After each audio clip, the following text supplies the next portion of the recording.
करीब सप्ताह भर हिमाचल से बाहर रहने के बाद मुख्यमंत्री सुखविंदर सिंह सुक्खू शिमला लौट आए हैं।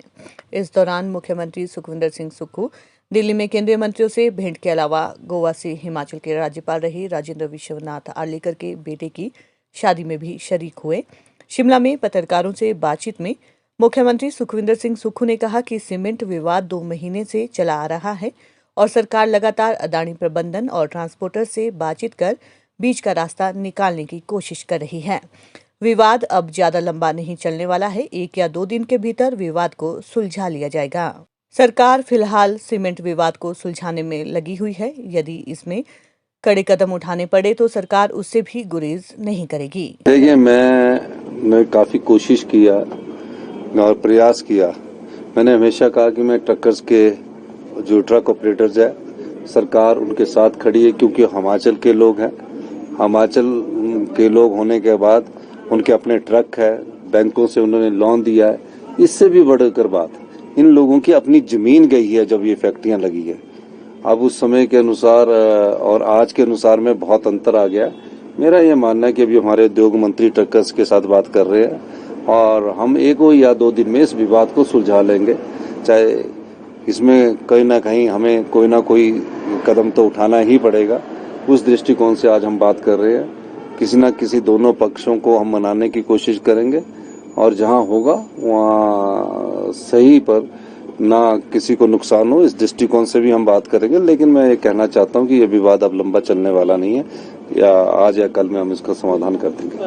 रहता है, अड़ियल रहता है, तो क्या कोई सख्ती भी? बिल्कुल सख्त कार्रवाई की जाएगी, सबके खिलाफ सख्त कार्रवाई की जाएगी। हमीरपुर अधीनस्थ चयन आयोग के निलंबन पर मुख्यमंत्री ने कहा कि इसको लेकर जांच चल रही है और ये भी निकलकर सामने आया है कि जो परीक्षाएं आयोग द्वारा ली गई हैं और जिनके परिणाम आने वाले हैं उनके पेपर भी लीक हुए हैं।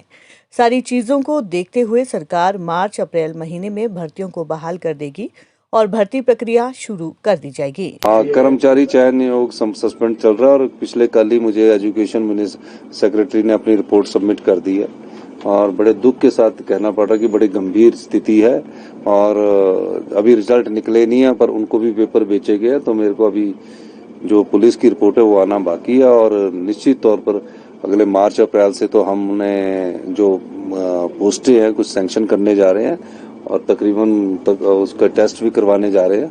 इस दृष्टिकोण से भी हम देख रहे हैं कि हमारे अप्रैल या मार्च के लास्ट वीक में जो नए एग्जाम हो, उस दृष्टिकोण से हम आगे बढ़ रहे हैं। बड़े फख्र की बात है हमारी बेटियां को, जो हमारी बेटियां हैं अब क्रिकेट में नाम रोशन कर रही है और पहले स्पोर्ट्स में भी हमारी बेटियां नाम रोशन कर चुकी थी। हर जगह हमारी बेटियां आगे आ रही है, चाहे वो पत्रकारिता है चाहे कुछ और है, सब जगह हमारा अच्छा बेटियां बढ़ चढ़कर हिस्सा ले रही है, चाहे अधिकारी है चाहे कर्मचारी है।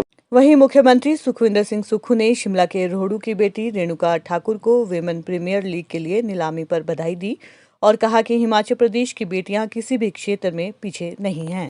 दिल्ली में मैं तकरीबन 4 से 5 केंद्रीय मंत्री को मिला, जिसमें नितिन गडकरी जी से मुलाकात हुई और हिमाचल प्रदेश के जो 59 नेशनल हाईवे उन्होंने घोषित किए थे उस संदर्भ में चर्चा हुई और शिमला मटौर को कई जगह 2 लेन करने की बात की गई है। हमने कहा कि एक बार ही में ही 4 लेन होना चाहिए जो शिमला से है, क्योंकि डीकंजेशन होना बहुत जरूरी है। उस बारे में चर्चा हुई। फिर पावर मिनिस्ट्रीज के आर.के. सिंह जी से मिला, उस बारे में चर्चा हुई और कहा कि जो पिछली सरकार के समय जो एग्रीमेंट हुए थे जिनमें भी काम शुरू हुआ, जिसमें प्रदेश का शेयर 12% से घटाकर, चाहे वो SJVN के साथ 6% कर दिया गया है और हमारा पावर में शेयर अधिक होना चाहिए, उस दृष्टिकोण से बातचीत हुई और टूरिज्म मिनिस्टर से बात हुई, हमारे जो एजुकेशन मिनिस्टर है उनसे बात हुई, हमारे एनिमल हस्बेंड्री के मिनिस्टर है उनसे बात हुई, सभी से बात हुई और उन्होंने कहा कि आप योजनाएं लाएं, योजनाओं पर गौर किया जाएगा। और हमने कहा कि हिमाचल प्रदेश एक छोटा सा राज्य है, आर्थिक बदहाली के दौर से गुजर रहा है, जो सरकारी योजनाएं हैं उसमें हमारे को डीपीआर तैयार करने को बात की है। तो उस संदर्भ में अब अगले आने वाले दिनों में मैं बैठ के करके योजनाओं को टाइमलाइन के अंदर बनाने की कोशिश करेंगे। और मेरा ये मानना है कि हमें जो केंद्र सरकार से योजनाओं के अंतर्गत धन मिलता है, एक धन योजनाओं के अंतर्गत मिलता है, उस दृष्टिकोण से भी आगे बढ़ने की जरूरत है, जो कि पिछले सरकार की उसमें कमजोरी रही है कि उनकी डबल इंजन की सरकार थी और डबल इंजन की सरकार बोलते रहते थे, लेकिन केंद्र सरकार से वो डबल इंजन की सरकार कुछ लाने में सफल नहीं हुई है।